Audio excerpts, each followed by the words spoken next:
Qu'est-ce que j'aime plus du tout les thermiques. Oh là là. C'est terrible. Vive l'électrique, hein. Passer les vitesses, quel enfer. Très clairement. Mais bon, pas le choix pour cette fois. Ce qui me choque avec ces voitures thermiques, c'est la reprise inexistante quand t'es à genre 70-80 quoi. T'es en quatrième. Déjà il y a un temps de latence à l'accélération. Et en vrai ça avance pas des masses quoi. Par rapport à l'élec. C'est pas foufou quoi. Donc ça fait plus de bruit que ça n'avance en fait je trouve. Et ouais bon. C'est là que je vois que les thermiques ça me plaît plus du tout vraiment. J'ai vraiment passé l'envie d'en conduire. Hein. Là voilà, en point je vais devoir rétrograder, bah super. Sujet intéressant concernant le réseau électrique et l'ajout massif de panneaux solaires par les particuliers notamment. C'est vrai qu'on trouve des panneaux solaires à pas cher maintenant, hein, un plug and play. On n'a même plus besoin de faire appel à des installateurs pour les installer sur le toit de nos maisons. C'est beaucoup plus simple. Hein. Mais est-ce que le système électrique des pays va résister à tout ça, quoi? L'intermittence des renouvelables est mise à l'épreuve pour le réseau. Le solaire et l'éolien se caractérisent par la variabilité de leur production, suivant les conditions météo et l'alternance jour-nuit. Leur intermittence est d'ailleurs l'un des principaux arguments avancés par les anti-renouvelables. Cette particularité tend à bouleverser l'équilibre production et consommation du système électrique, la demande et la production ne parvenant plus parfois à coïncider sur un même niveau. C'est par exemple le cas des après-midi d'été lorsque l'ensoleillement est à son pic, mais que la conso reste faible. Des situations qui peuvent entraîner un effondrement temporaire des prix de l'électricité. L'équilibre entre offre et demande est au cœur des enjeux énergétiques. Toute l'électricité produite doit absolument être consommée. Dans le cas contraire, le réseau risque de tomber car la fréquence de 50 Hz en Europe ne serait plus assurée. Un autre problème lié à la montée des renouvelables réside dans leur mode de fonctionnement qui diffère radicalement de celui des sources d'énergie conventionnelles. Ces dernières, centrales thermiques, nucléaires et hydroélectriques, produisent du courant grâce à des turbines mises en mouvement par de la vapeur ou de l'eau sur la centrale. La turbine entraîne à son tour un alternateur, une machine dotée d'un rotor, qui va générer l'électricité. Ainsi, avant qu'elle ne soit transformée en électricité, l'énergie prend d'abord une forme cinétique, permettant la rotation de la machine. C'est ce qui constitue l'inertie du système. Grâce à cette dernière, la machine peut continuer de tourner pendant un court instant. Si jamais une perturbation survient sur le réseau, ça assure une certaine stabilité. Comme le précise Connaissance des énergies avec leur gigantesque rotor tournant à grande vitesse, ces machines fournissent de l'inertie au système électrique. Si une centrale est en panne, si la demande en électricité augmente trop vite, elles aident à stabiliser le réseau en libérant de l'énergie du mouvement, emmagasinée par les rotors. Cet atout est cependant absent chez les sources renouvelables. On ne peut pas piloter aussi facilement leur puissance. Pour cette technologie, le courant généré ne peut pas être directement injecté. Il doit d'abord passer par un convertisseur électronique. C'est pour cela que Marc Petit, professeur en système électrique à l'école centrale Supélec, cité par Connaissance des énergies, précise que les centrales conventionnelles bas carbone, centrales hydroélectriques et nucléaires, deviendront plus que jamais essentielles pour la stabilisation du système à mesure que les installations fossiles disparaîtront. Et c'est pas la seule solution. Les systèmes de stockage sont une des meilleures solutions pour accompagner l'essor des renouvelables. Leur rôle consiste à absorber le surplus d'électricité lors des pics de production et de le réinjecter au moment opportun. En d'autres termes, ils permettent de décaler la consommation dans le temps. Selon l'Agence internationale de l'énergie, la sécurisation de l'approvisionnement reposera en grande partie sur ces dispositifs. La capacité annuelle de stockage devrait être multipliée par 6 à l'horizon 2030.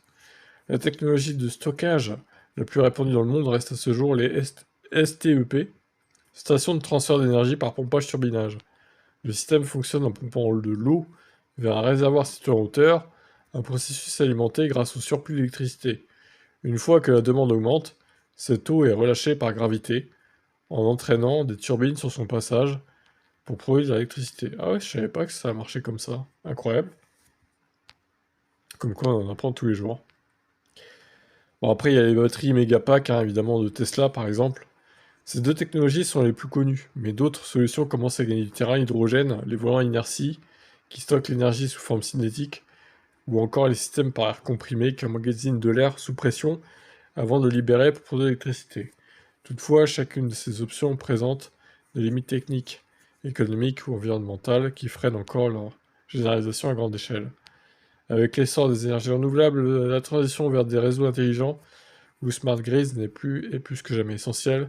Ça consiste concrètement à intégrer la technologie de l'information et de la communication à tous les niveaux: production, transport, distribution et consommation. Des capteurs sont ainsi installés sur l'ensemble du réseau pour mesurer plus facilement en temps réel les flux d'énergie circulant. Les réseaux intelligents sont une voie vers une meilleure gestion de l'équilibre entre la production et la demande. Ces systèmes sont capables d'anticiper la production et la consommation à court et long terme et d'ajuster automatiquement le fonctionnement du réseau face à ces fluctuations. Résultat, une meilleure sécurité et une meilleure résilience des infrastructures électriques.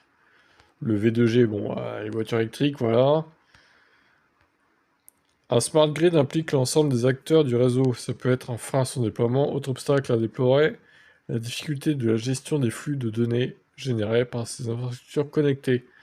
Si l'intégration des renouvelables nécessite une profonde adaptation des infrastructures, la hausse attendue de la demande électrique due à l'électrification et à l'apparition d'autres postes de consommation comme les électrolyseurs ou les centres de données impose également un renforcement du réseau. D'ici 2040, l'enjeu est de faire transiter davantage d'électricité sur le réseau tout en optimisant son fonctionnement afin d'éviter les congestions que pourraient générer ce nouveau flux. Bon, on n'a pas appris grand-chose non plus, à part, effectivement, moi je savais pas pour les tours remplies d'eau, là, c'est intéressant. Mais bon, normalement, ça devrait tenir. Alors, certains disent qu'au Portugal et en Espagne, ça a sauté à cause des panneaux solaires qui ont trop produit et que ça a fait sauter le réseau. Je sais pas si c'est vrai, en vrai, bon, peut-être. Maintenant, bon, pour chez nous, vous foutez les prises connectées sur plusieurs prises, vous branchez vos panneaux plug and play sur différentes prises. Vous en mettez, je sais pas, 6-7 par prise, pour pas que ça fasse trop non plus. Maxi 6, quoi, on va dire. Si vous en avez genre 18, quoi. 6 x 3, par exemple. Ou même 6 x 2 si vous en avez 12. Vous mettez une prise connectée à sur chacune des prises. Et vous pilotez, hein, si ça produit trop, si vous voyez que ça produit trop, que vous n'avez pas forcément besoin de toute cette production, vous coupez une ou deux prises. Comme ça, il vous reste plus que 6 panneaux qui produisent, par exemple. C'est ce que je fais chez moi, hein, clairement, donc voilà. Par contre, si vous avez besoin de toute la puissance pour faire l'eau chaude, les recharger la voiture, eh ben, vous laissez tous vos panneaux en fonction de la demande dont vous avez besoin, quoi, tout simplement. Maintenant, c'est sûr qu'à grande échelle, bon, c'est encore autre chose. Vous pouvez pas mettre de prise connectée, bien sûr. Je sais pas si ça peut être piloté comme ça, en coupant une certaine partie des champs solaires et en laissant d'autres. Bon, je suis pas expert dans le domaine, mais bon, voilà. Normalement, je pense que ça peut se faire hein, à plus grande échelle. Mais bon, c'est vrai que le problème, c'est en fait quand les nuages arrivent, t'as tout de suite beaucoup moins d'énergie et quand ils repartent, t'as un pic solaire qui est produit là. Des fois, moi, j'ai même moi-même des micro-onduleurs qui se rebootent tellement il y a un pic d'énergie qui arrive d'un coup, quoi, en fait. Après un nuage. Ça arrive des fois qu'ils se rebootent, puis bon, je sais pas si... J'espère que ça les abîme pas, d'ailleurs. Ils se relancent, ouais, au bout de 30 secondes, quoi. Parce qu'il y a un petit pic d'énergie, bon. Je sais pas si c'est normal ou pas, bon. J'espère que ça va pas les bousiller, quoi, à terme. Bref, voilà. Vaste débat hein, sur les énergies renouvelables, en tout cas. Est-ce que vous avez des panneaux solaires chez vous? Ciao.